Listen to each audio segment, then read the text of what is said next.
Kalau aku cakap manusia 2000 tahun lepas dah ada komputer, korang percaya ke tak? Benda ni dijumpai dalam kapal karam tahun 1901. Tapi bila saintis buka, diorang terdiam 100 tahun. Sebab apa?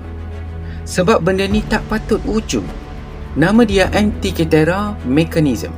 Umur 2100 tahun. Dari negara Greece. Pada pandangan pertama, ia cuma ketulan gangsa berkarat macam sampah. Tapi, bila X-ray scan tahun 2005, diorang jumpa benda mind-blowing dalam dia, iaitu 30 gear gangsa, masing-masing dipotong dengan ketepatan 0.1 mm. Korang tahu apa maksud 0.1 mm pada 2100 tahun lepas? Zaman tu, orang masih guna kapak batu nak potong kayu.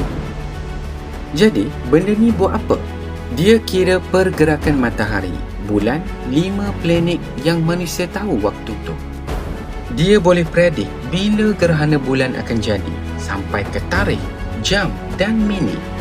Dia ada kalender Olimpik, ada kalender lunar, ada sistem kira fasa bulan. Dan yang paling pelik, lepas benda ni hilang, teknologi macam ni tak muncul balik sampai tahun 1300 Masihi.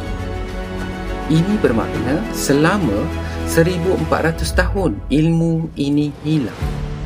Macam ada orang yang cuba padam ilmu ni dari sejarah. Siapa yang buat benda ni? Tak ada catatan, tak ada kilang, tak ada benda lain yang macam ni dijumpai. Ada saintis kata mungkin Archimedes, ada yang kata bangsa Phoenician, ada yang lebih misteri kata ia dari teknologi makhluk asing. Tapi yang pasti, pembuat dia faham trigonometri, astronomi, metalurgi. Semua benda yang sepatutnya kita baru faham 1000 tahun kemudian. Macam mana? Adakah ilmu ni diwarisi atau hilang lepas satu tamadun runtuh?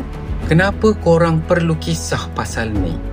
Sebab Antikythera ni bukti sejarah kita tak lengkap. Kita ingat manusia dulu bodoh, tinggal dalam gua, sembah matahari. Tapi benda ni cakap dia orang sudah kira gerhana tepat sebelum kita lahir 2000 tahun kemudian. Dan kalau ilmu setinggi ni boleh hilang begitu je, apa jaminan ilmu kita sekarang takkan hilang lepas 100 tahun akan datang? Bayangkan, internet down 50 tahun. Semua data digital padam.